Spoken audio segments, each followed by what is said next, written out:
Herkese Tatlı Sanatı Mutfağı kanalımdan merhabalar. Bugün sizler için hem şekli, görseli farklı olan bir kurabiye hem de lezzet açısından muhteşem farklı lezzette bir kurabiye hazırladım. Çok beğeneceğinizi düşündüğüm bu kurabiye tarifimi denemenizi tavsiye ediyorum. Fazla vakit harcamadan hemen bu güzel tarifime geçelim. Öncelikle uygun bir kabımızın içerisine 1 adet yumurtamızı ekleyelim.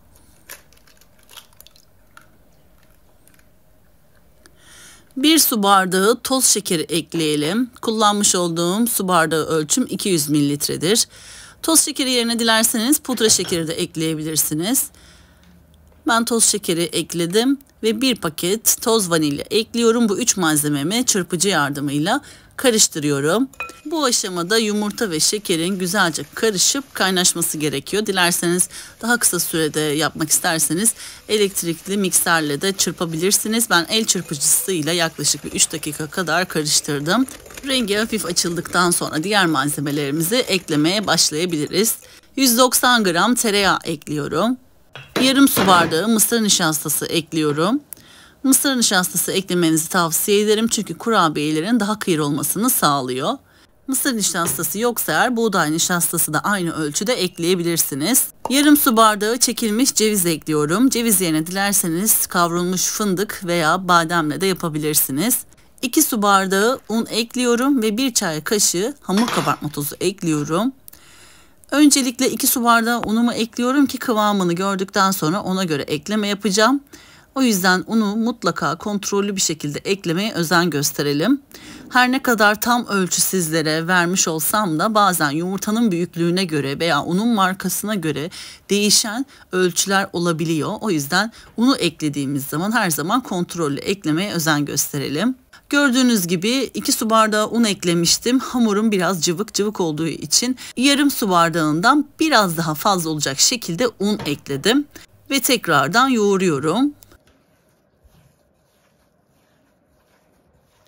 Kurabiye hamurum tam istediğim gibi ele yapışmayan yumuşacık kıvamlı bir kurabiye hamuru oldu. Bu şekilde hazırladıktan sonra kurabiye hamurumuza şekil vermeye başlayabiliriz. Yağlı kağıt serili fırın tepsimizi aralıklı bir şekilde kurabiye hamurumuzdan parçalar koparalım. Öncelikle silindir şeklinde kurabiye hamurumuza şekil verelim. Daha sonra bıçak yardımıyla düz çizgiler olacak şekilde 4 çizgi çizerek kurabiyemizi hazırlayalım. Gördüğünüz gibi şeklini yapmak oldukça kolay. Hem güzel hem de farklı şekilde oluyor bu kurabiyeler. Denemenizi tavsiye ediyorum. Bu malzeme ölçülerinden toplamda 29 adet kurabiye elde ettim. Daha küçük parçalar halinde yaparsanız daha fazla çıkabilir. Bu boyutlarda büyükçe yaparsanız da tam 29 adet kurabiyeler elde edebilirsiniz.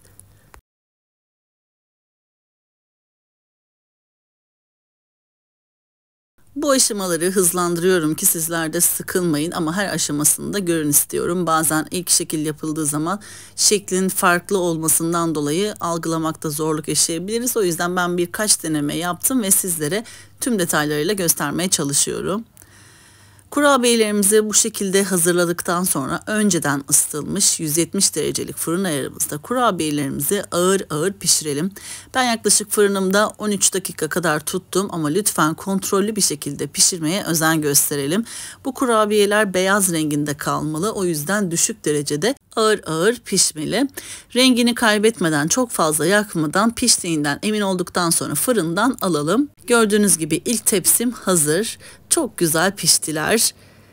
Şimdi kurabiyelerimizin alt tabanına benmari usulü erittiğimiz çikolatamıza batıralım. Tüm işlemi tüm kurabiyelerimize yapalım. Tamamına kadar batırmıyoruz. Sadece alt tabanını batıralım. İnce bir çizgi oluşturmuş olalım. Ben tarifimde bitter çikolata kullandım. Bu kurabiye malzeme ölçülerine 100 gram bitter çikolata tam yetti. Hiç kalmadı. Bütün hepsine de yetmiş oldu. Bitter çikolata sevmiyorsanız eğer beyaz çikolatayla da yapabilirsiniz veya sütlü çikolatayla da yapabilirsiniz. Hepsiyle de görsel olarak çok güzel gözüküyor. Melmeri usulü çikolata nasıl pişirilir bilmeyenler için kısaca bahsetmek istiyorum. Cezvenizin yarısına kadar su doldurun. Üzerine bir kasenin içerisine 100 gram bitter çikolatayı kırıp ekleyin. Kısık ateşte suyun ısınmasını ve suyu ısınırken bitter çikolatanın da suyun buharında erimesini sağlayalım. Böylelikle bitter çikolatanız eriyecektir.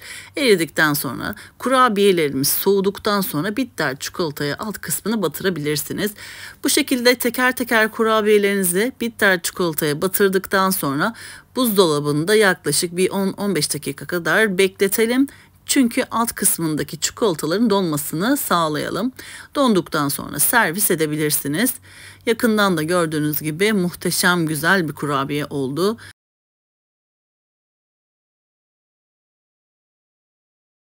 Kurabiyelerinizi çikolataya batırdıktan sonra alt tabanını da sıyırarak yağlı kağıdın üzerine koyabilirsiniz. Kurabiyelerim sunuma hazır. Hepsini teker teker yaptım. İkinci tepsimi de bu şekilde hazırladım.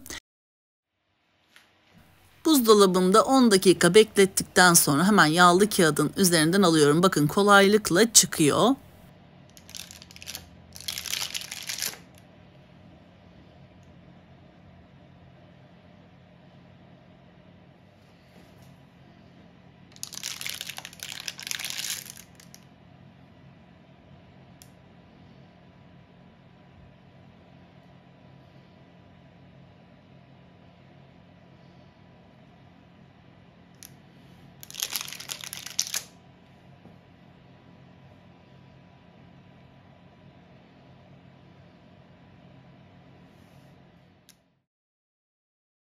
Tarifim sunuma hazır. Hemen ben servis tabağıma kurabiyelerimi dizdim. Sizlere yakından iç dokusunu, kıvamını göstermek istiyorum.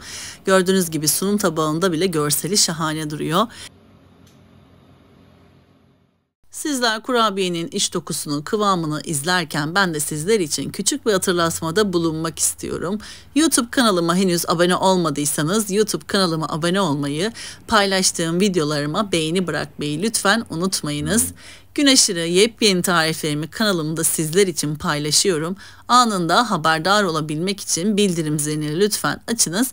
Böylelikle yepyeni tariflerimi ilk siz görmüş olacaksınız. Bu tarifimi ve videomu beğendiyseniz eğer sevdiklerinizle paylaşabilirsiniz.